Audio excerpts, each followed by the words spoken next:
Hello everyone.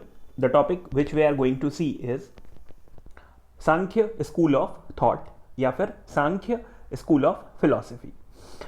So this is the oldest school of philosophy. सबसे पुरानी school of philosophy है ये. And it was propounded by Kapil Muni. Kapil मुनि ने इसको प्रोपाउंड किया था एज ही रोट सांख्य सूत्र. सांख्य सूत्र की रचना कपिल मुनि के द्वारा की गई थी. सांख्य का मतलब होता है टू काउंट, संख्या, एंड संख्या इज काउंटेड. जो सांख्य स्कूल दर्शन है ये दो फेजेस में डेवलप हुआ है. कितने फेजेस में? दो फेजेस में डेवलप हुआ है. एक ओरिजिनल सांख्य दर्शन है और एक नया सांख्य दर्शन है या विचार. ओरिजिनल सांख्य व्यू विचार है और दूसरा है नया सांख्य विचार. जो ओरिजिनल सांख्य दर्शन है that was around 1st century AD and the new Sankhya view was developed around 4th century AD. एक 1st century AD में आया है और दूसरा 4th century AD में आया है. सांख्य दर्शन जो ओरिजिनल विचारधारा है वो ये कहती है कि यूनिवर्स के क्रिएशन के लिए किसी भी डिवाइन एजेंसी की या किसी भी एक्सटर्नल एजेंसी की आवश्यकता नहीं है. It means universe was created by itself. In prakriti it was there. जबकि जो न्यू स्कूल ऑफ थॉट है वो कहता है कि दे आर्ग्यूड अलोंग विथ नेचर पुरुष, that is the spirit, was necessary for the creation of universe. इनका जो नई विचारधारा है वो ये कहती है कि पुरुष, that is an external agency, that is a divine agency, is required for the creation of universe.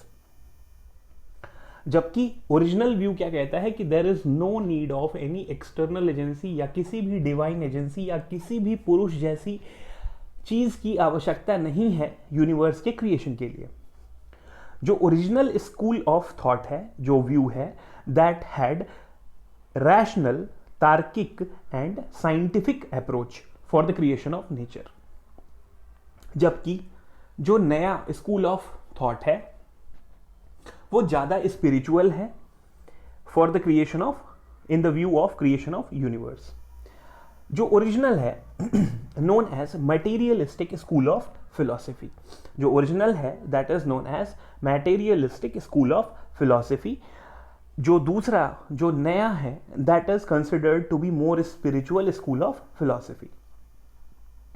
Original school of philosophy, original Samkhya school of philosophy argued that the world owed its existence to nature, that is प्रकृति.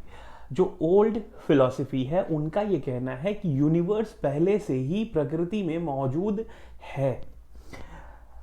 और जो new philosophy है इनका ये कहना है कि presence of two, that is purusha and prakriti, का मिलन इज रिक्वायर्ड और it is a necessary condition for the creation of universe और the creation of world. They argued that coming together of nature and the spiritual elements created the world.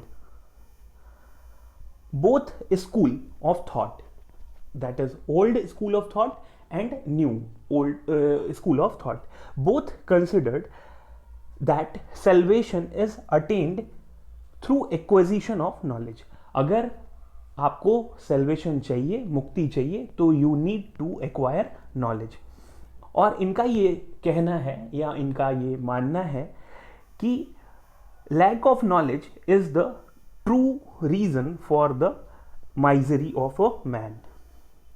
Sankhya school believes in dualism, that is dvaitavad. Dvaitavad, ये द्वैतावाद पे भरोसा करते हैं. सांख्य दर्शन जो है ये based है द्वैतावाद पे, दैट इज डुअलिज्म पे बेस्ड है. अब द्वैतावाद क्या होता है? द्वैतावाद का मतलब दो. इनका ये कहना है कि soul and the matter are the two separate entities. मतलब आत्मा और शरीर ये दोनों अलग अलग एंटिटीज हैं. This concept is the basis of all real knowledge. और द्वैतावाद जो है यही कंसेप्ट है for all the real knowledge के लिए.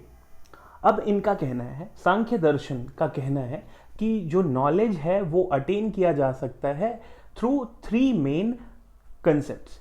3 कंसेप्ट्स के थ्रू आप नॉलेज को अटेन कर सकते हैं। पहला है प्रत्यक्ष। प्रत्यक्ष का मीन्स परसेप्शन, सामने से चीजों को देखने से। दूसरा है अनुमान लगाने से, मतलब आप इन्फर करते हैं, इन्फरेंस, आप अनुमान लगाते हैं, आप सोचते हैं तो आप नॉलेज को अटेन करते हैं। पहला तरीका है प्रत्यक्ष, दूसरा है अनुमान और तीसरा है शब्द।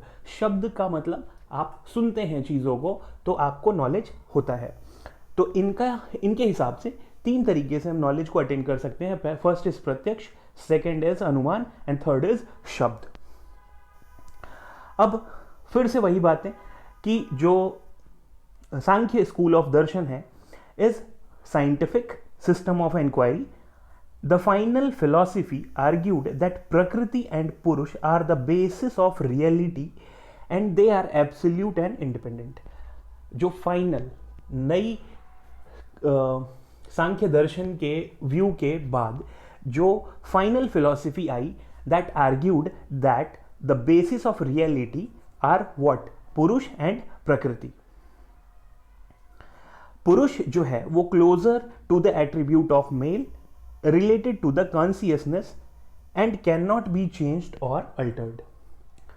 तो जो पुरुष की प्रवृत्ति है वो एक इंसान मेल की तरह ज़्यादा रिलेट करती है, एट्रीब्यूट करती है, जबकि प्रकृति जो है उसके 3 एट्रीब्यूट्स होते हैं। एक होता है थॉट, दैट इज विचार, मूवमेंट एंड ट्रांसफॉर्मेशन, और जिसकी वजह से प्रकृति जो है वो ज़्यादातर क्लोज है एक विमेन से।